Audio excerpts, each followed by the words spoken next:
In meiner Reihe ein Stempelset, 5 Ideen, geht es weiter mit dem Stempelset Alphabest. Ich zeige euch eine Karte zur Hochzeit, und zwar nicht diese, sondern diese, eine Funfold Card zum Aufstellen, dreiteilig, die ich auch gleich personalisieren werde. Ich habe dazu schon eine Anleitung kurz und knackig gezeigt, heute also die ausführliche Bastelvariante. Wir sehen uns gleich.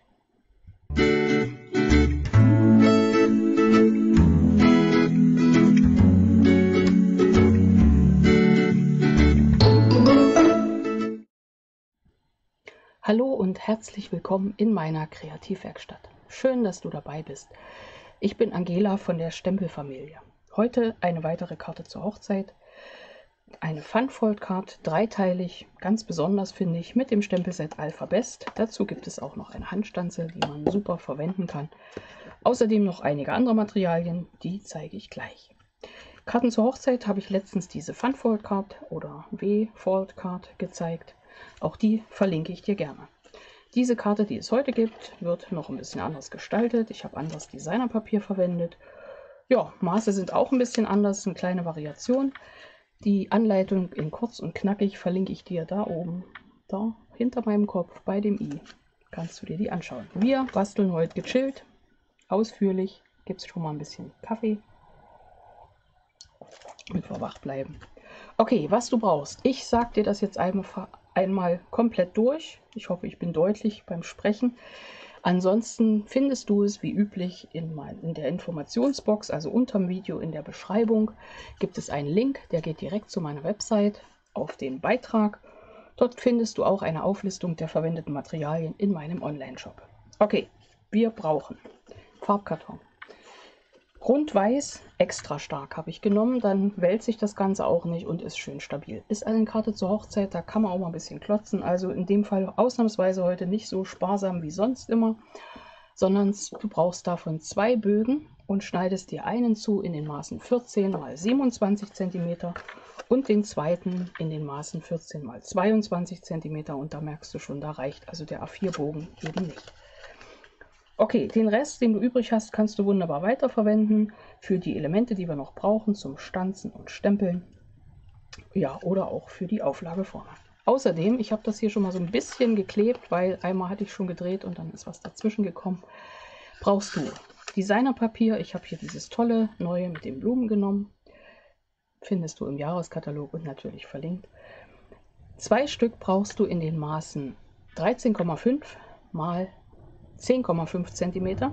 Du erinnerst dich, wir waren ja auf die Kartenbreite von 11 cm.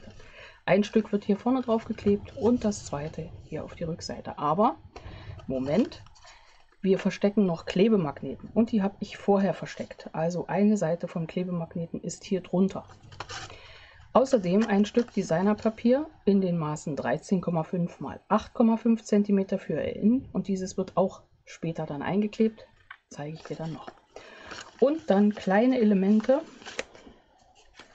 für vorne eine Mattung im Farbkarton. Ich habe hier mit grüner Apfel gearbeitet, 10,5 x 7,5 und ein Stück Auflage 10 x 7 cm in Grundweiß. Dann haben wir dieses große Stück und dann haben wir noch ein paar Elemente als Designerpapiere für die Innengestaltung. Die sage ich jetzt einfach mal. Du brauchst 4 Stück in 7,5 x 2,5 cm. 4 Stück in 8,5 x 2,5 cm und 2 Stück in 8 x 1,5 cm. Es ist eine kleine Variante in den Maßen, die sage ich, wenn ich gleich noch mal was schneide, zu der Karte, die ich schon in kurz und knackig gezeigt habe, weil ich wollte einfach 2 Varianten zeigen. Okay, jetzt dürfen wir nichts verwechseln und vergessen. Wir nehmen uns erstmal den Papierschneider, mit dem man auch falzen kann, nehmen das große Stück, ziehen das Beinchen noch mal raus, ich prüfe das auch gleich noch mal. Das ist 27 in der Länge, 14 in der Breite und wir ziehen uns erstmal 2 ganze einfache Falzlinien, legen an der langen Seite an, ziehen die erste Linie bei 9 cm und die zweite bei 18. Das haben wir schon mal gemacht. Schneideklinge bleibt immer noch weg. Jetzt legen wir uns schon mal unsere Falzklinge auf die 3 und haben ja die lange Seite noch drin.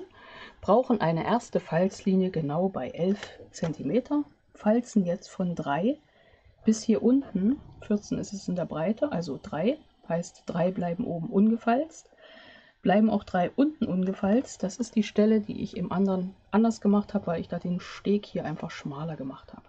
Okay, also von 3 zu 11 cm und lassen die Klinge bei 11 liegen. Schieben hier weiter auf 14,5 cm. Bleiben hier bei 11 und gehen wieder auf die 3. Schieben hier weiter auf 18 cm.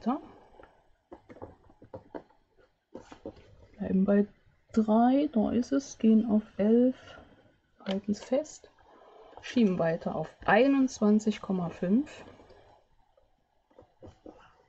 und wieder von 11 zu 3 zurück. Und noch einmal auf 25 cm und dann hast du, wenn du mitgerechnet hast, gemerkt, unsere Felder innen zum Klappen sind 3,5 cm breit. Und wieder auf 11. Genau. Falzklinge weg. Das Ganze sieht so aus. Und jetzt brauchen wir noch eine Schneidelinie. Da gehen wir schon mal mit dem Ganzen hoch und legen jetzt bei 3 cm an, fahren mit der Schneideklinge auf die 11 cm jetzt hier. 3.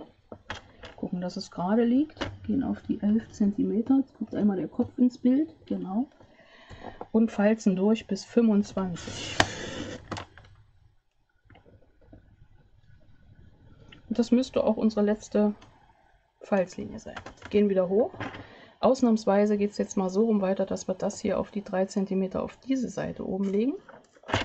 Aber dann müssen wir hier nicht ummessen. Gucken nochmal, dass das gerade liegt. Gehen von den 25 wieder zurück auf die 11 und freuen uns, wir haben es geschafft. Wunderbar. Falzen das runter. Wenn du so wie ich hier eine schlechte Schneideklinge hast, also meine ist stumpf, die muss ich auswechseln, mache ich gleich. Ich habe den falschen Papierschneider erwischt, ich habe 2. Okay, so, jetzt legen wir erstmal die großen Linien um. Das war bei 9 und bei 18. Okay, das ist die Dreiteilung vom ganzen Element. Wunderbar, schön flach gemacht. So, wir lassen die auch so rum schon gedanklich. Nehmen jetzt von dieser Mittellinie unsere kleine und falzen diese nach hinten, also als Talfalte nach innen und diese hier drüben auch. Okay, der Rest darf nicht gefaltet werden. Und jetzt ergibt es sich, dass dieses hier eine Bergfalte wird. Na, so nach oben. Tal heißt nach unten, Berg nach oben. Wenn du gut gemessen hast, sind die alle gleich groß und das gleiche auf der anderen Seite. Diese da nach oben. So, jetzt haben wir hier innen einen Zickzack. Schieben das nach hinten und jetzt weißt du auch, warum ich auf meine 11 cm in der Breite kommen wollte, weil hier steht einiges über. So, gut flach aufgestellt, steht auch super. Und jetzt geht es weiter mit dem Element, was ich hier schon so weit habe. Also wir haben vorne aufgeklebt, wir hatten hier hinten das Stück geklebt und dann haben wir dieses Element hier reingeklebt. Hier drunter ist schon um die eine Seite vom Magneten, genau. Dann kleben wir dieses Element hier komplett drauf. Diese 9 cm streichen wir mit Klebstoff ein und kleben sie da drauf. Und bevor wir hier das Designerpapier aufkleben, wird einmal der Klebemagnet mit der richtigen Seite, Schutzfolie abgezogen, hier zusammengedrückt die Karte. Und dann ist er hier an der richtigen Stelle positioniert. Und dann kommt das Designerpapier drauf. Okay, jetzt haben wir hier unser Element und jetzt sind wir soweit, dass wir mit dem Original weiter basteln können.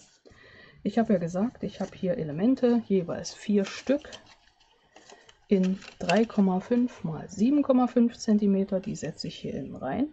Genau. Und 4 Stück in 2,5. Stopp. Das waren 4 Stück in 3 mal 7,5 cm. Das steht falsch auf meinem Zettel. Ich glaube, das 3 mal 7,5 cm. Also immer auf die Beschreibung gucken. Und diese Stücke waren 2,5 mal 8,5 cm. Und die Streifen hier drüben nochmal in 8. Gucke, ob das stimmt. Mal 1,5 cm. Und das alles wird jetzt schön aufgeklebt. Und während ich das aufklebe, kannst du schon mal überlegen, wie der Rest wohl weiter gestaltet werden wird. Da es aber immer wieder auch Leute unter euch gibt, Bastlerinnen, die sagen, bastel du das mal schön vor der Kamera fertig, mache ich das heute auch so. Und wie gesagt, wenn dir das zu anstrengend wird, zu langweilig, kann ich ja verstehen, einfach auf das Video kurz und knackig und schon kannst du die Karte auch basteln. Mit einigen Maßen etwas anders, aber das hatten wir jetzt geklärt. So, hast du ja gesehen, ich mache das gern so, ein bisschen Sparbasteln hier, Sparkleben. Ich streiche die eine Seite ein und da ich da sowieso immer nicht sehr zurückhaltend bin, nehme ich das zweite Element und setze es drauf und habe so gleich Klebstoff an beiden Elementen. Und das spart auch Zeit und Nerven. Nerven deswegen, weil ich schmiere mich ja mit dem Flüssigkleber immer so ein. Aber hier bietet der sich wieder ein bisschen an. Wobei hin und wieder können wir auch mal, ne? Wir können schon mal hier auf unser doppelseitiges. Bei diesen kleinen Elementen setze ich da mal einfach jetzt 2 Stück nebeneinander. Die passen da wunderbar drauf. Ja. Ja, ich werde dann eine Girlande in das Fenster reinbauen. In das Klappfenster und werde da das Datum der Hochzeit aufbringen.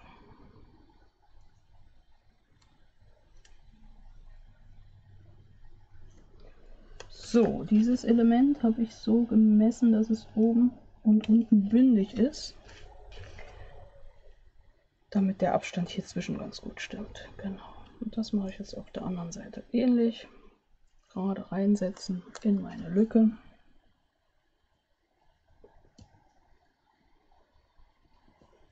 So.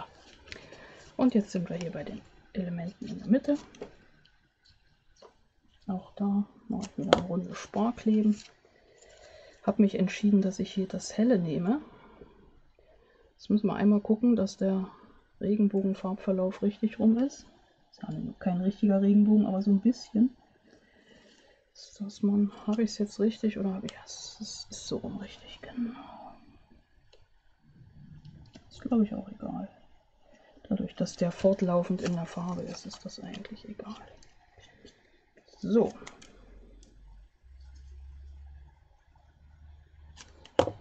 Und ach, wir machen noch eine Runde Sparkleben. Und ziehen wieder ab. Und setzen wieder drauf. Und ziehen wieder ab und setzen wieder drauf. Super. So, das haben wir. Hier wieder das Schwänzchen nach hinten einmal gut drücken. Passt alles super, halten tut es auch. Perfekt. Ich weiß nicht, ob es bis zum Schluss hält. Notfalls muss man es dann noch mal etwas pressen. So, habe ich über diese schon gesprochen? Weiß ich nicht. Kommt jetzt die Handstanzen mit den Herzen, das gewellte Herz und das glatte Herz. Glatte Herz ist das. Verwende ich jetzt einfach wie folgt. Ich habe die gewellten schon mal genommen. Die setze ich dann hier rein. Das mache ich aber wirklich nachher, wenn ich es personalisiere. Und dann nehme ich mir noch die Namen, werde ich wahrscheinlich mit dem PC schreiben. Dann einfach am schnellsten und setze die hier drauf. Also am schnellsten und wahrscheinlich auch am besten, weil ich sehe gerade in der Größe keine Buchstaben, die ich da stempeln könnte. Und deswegen wird das hier drüben so hingesetzt. Das zeige ich erstmal nur so als Idee. Das setze ich hier hin. Genau, so ein bisschen. Versetzt setzen ist auch schön. So. Dann habe ich ja hier schon vorbereitet wohlgemerkt, jede Menge kleine Luftballons und die habe ich mit den feierlichen Anhängern mit dem Luftballon gestempelt. Hier unten muss ich mal was abwischen, da ist Klebstoff drauf. Und die Stanzformen hier mit diesen tollen Geschenkanhänger haben auch einen Luftballon. Da habe ich also jede Menge Luftballons gestempelt und gestanzt. So, geht gleich weiter. Das kommt dahin.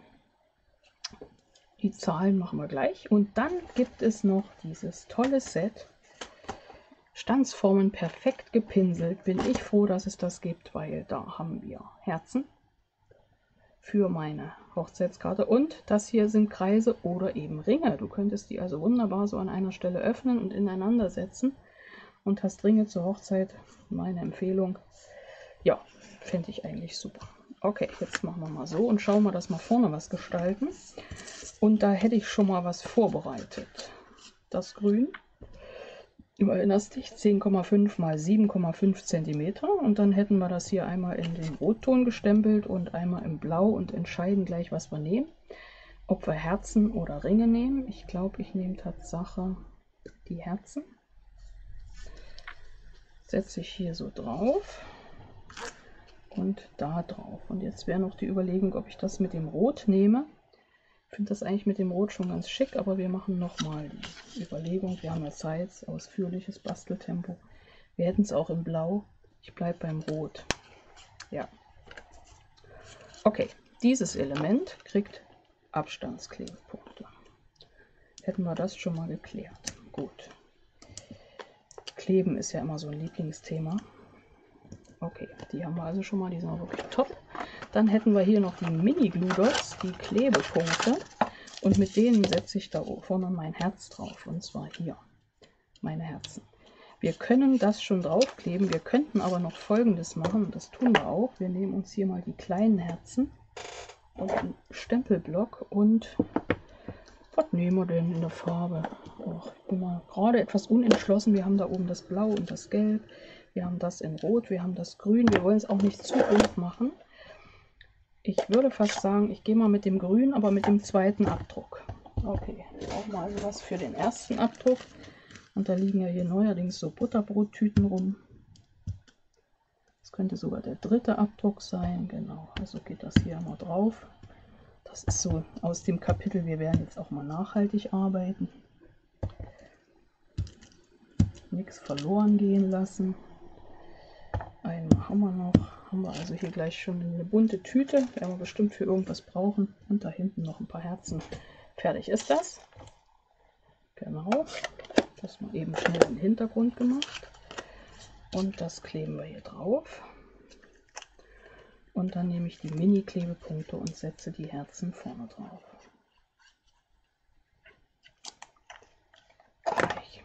Gleich jetzt los, Majestät. So.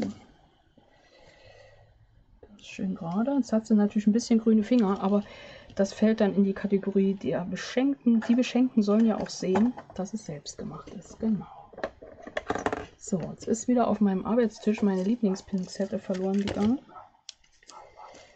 Rede ich jetzt nicht drüber. Ich habe einen Plan, wo sie sein könnte, nämlich nicht auf dem Arbeitstisch, sondern unterwegs. So, jetzt sind hier noch jede Menge Klebepunkte. Ich denke mal 3 Stück müssten reichen. Die setze ich an die Stellen bei diesen Formen hier, wo so ein bisschen Platz ist halt. Ne? Das sind nur so ein paar dicke Stellen, die sind, glaube ich, extra dafür gemacht.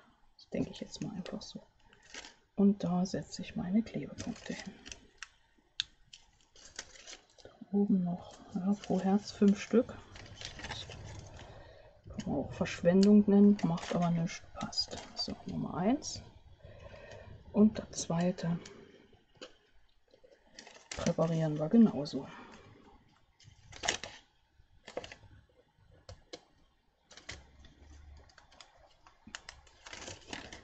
So.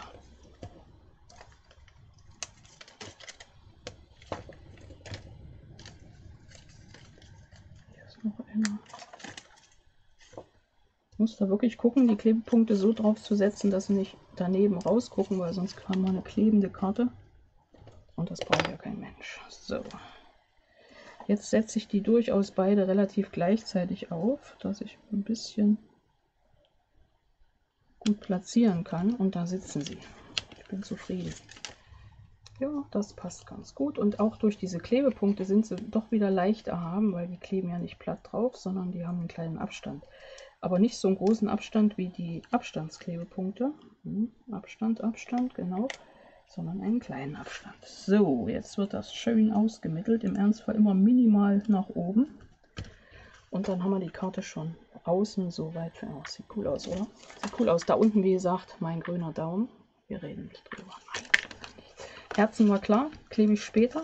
Lege ich nachher nochmal so rein, aber jetzt liegen sie beiseite. Du weißt, analog dazu. Analog ist auch schön. So, analog dazu hätten wir die Sache mit den Herzen. Mache ich mal dahin, so als zweite Idee, denn wir lieben ja mehrere Ideen. Und das wird jetzt unser Mittelelement. Okay, ich habe da schon mal was vorbereitet, zeige aber gleich, wie es geht. So, 2022. Ich habe mir überlegt, ich verzichte nicht auf die ganze Zahl, sondern ich nehme auch das 20 dazu, weil ich habe 4 Felder. Und wie soll ich es sonst aufteilen? Ich brauche den 12.8. Ist das denn die 1? Wie rum ist denn die 1? So rum? Oh Mann, so rum, glaube ich. Ja, ich muss noch mal gucken. Nee, andersrum. Majestät. So, Majestät. Okay. Sehr schön. Und dann haben wir hier noch eine 2 und eine 8. Also, das läuft wie folgt. Wir haben jede Menge Elemente in diesem Stempelset. Alphabet, nämlich auch mehrere Hintergrundstempel für verschiedene Felder. Könnte eine Girlande sein, könnten aber auch eben einfach Schriftfelder sein. Und auch hier verwende ich den zweiten Abdruck. Ich mache aber den ersten hier hin, damit du den Unterschied siehst, der erste und der zweite. Und so ist der Unterschied. Den zweiten siehst du fast, oh, da ist er. Und auf den setze ich auch gleich in dem Marineblau meine 8 drauf. Da jetzt nämlich nichts wird, muss ich nochmal machen. So, okay. Da sitzt die 8. Ist ein bisschen schief. Ich dachte mir das schon. Gleich noch eine 8 und dann überlegen, welche die am besten ist. Wir haben es ja und noch eine. Gut, wir wählen dann die beste aus. Ja, aber ist also wie gesagt keine Zauberei, ganz einfach. Jetzt nehme ich die Stanze. Dran denken, querstempeln und stanzen müssen wir nämlich so quer. Und jetzt schauen wir, dass wir die Ränder gut sehen. Lassen das Teil in die Luft springen. Da springt es. Gucken, dass wir die 8 richtig rum aufkleben. Da sitzt sie. Und haben hier drüben noch eine 2. Wir haben noch mehr 8, die stanze ich mal noch. Wir wollten ja entscheiden notfalls, aber dadurch, dass das so ein bisschen gebogen hängt, die Girlande, muss das nicht ganz exakt sein. Ja, sowieso. Wir hatten ja den Begriff schon geklärt mit der Handarbeit. Genau. So, die letzte 2. Da ist sie. Und die letzte 2 kommt jetzt. So, 12.08.2022. Super. Und dann hätten wir hier noch in den Farben des Designerpapiers jede Menge lustige Ballons. So, und die verteilen wir hier einfach so ein bisschen vor uns hin.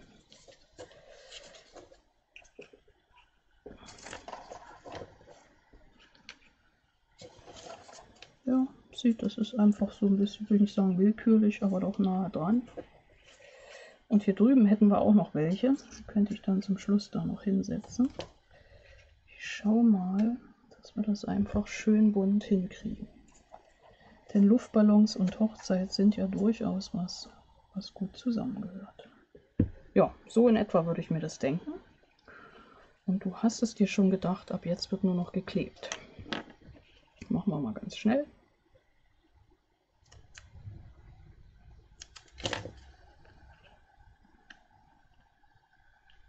Ja, jetzt ist die 1.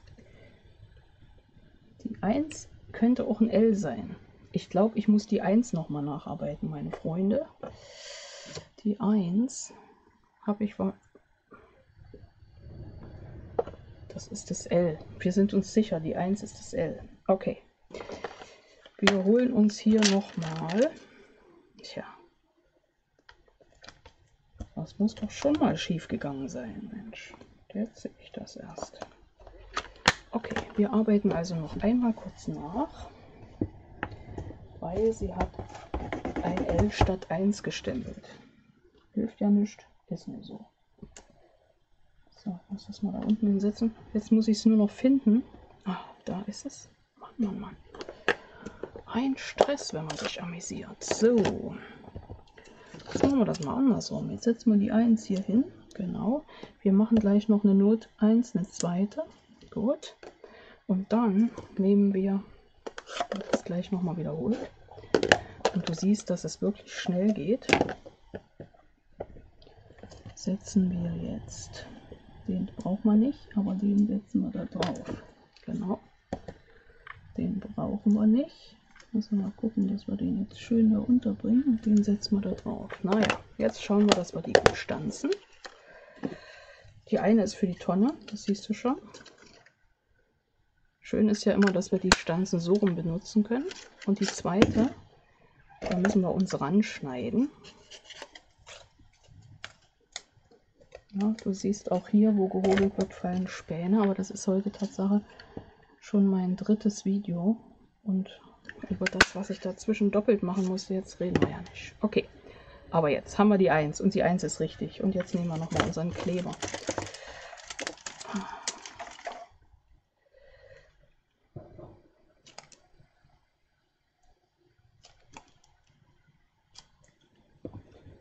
So. Jetzt geht die 1 dahin, die 2 daneben. 12. Hammer. Wir holen uns gleich schon mal den blauen Breitmarker. Hier ist er. Damit wir das nämlich dann vergessen und setzen da hinten den Punkt bei der 12 hin. Und kleben gleich 08. In gleicher Weise. Auch da müssen wir gucken, dass das richtig rum wird, nämlich die 8. So, 12.8. Einen Punkt haben wir noch und dann legen wir den Stift weg, dass wir nicht an die falsche Stelle noch einen Punkt setzen. Stift kommt wieder weg. 2022. Der geht schon wieder nach oben. Der hat noch den Bogen unten. So, jetzt haben wir die einfach so. Und hinten 2022. Wir könnten uns den Stift nochmal nehmen, wir können aber auch einen schwarzen nehmen, das entscheide ich gleich spontan. Die 2 da hinten auch so ein bisschen hoch wie vorne die. Genau. Weil wir holen den Stift nochmal. Wir machen nichts Falsches. Wir setzen einfach hier dazwischen die Bänder. Okay? Und zwar so, dass man sich das so vorstellen kann, dass das da hängt. Und dass wir es auch wirklich so geklebt haben, dass es hängt. Genau. Super, es hängt. Ach, perfekt, wie wir das wieder gemacht haben. So, jetzt können wir überlegen, ob wir jetzt an dieser Stelle mal mit den Klebepunkten da unten die Ballons aufsetzen. Und das mache ich auch so. Setze ich mal den ersten dahin und den zweiten daneben, weil das geht durchaus, und den dritten in Rot setze ich dann dahin. Jetzt haben wir einen grünen und einen gelben.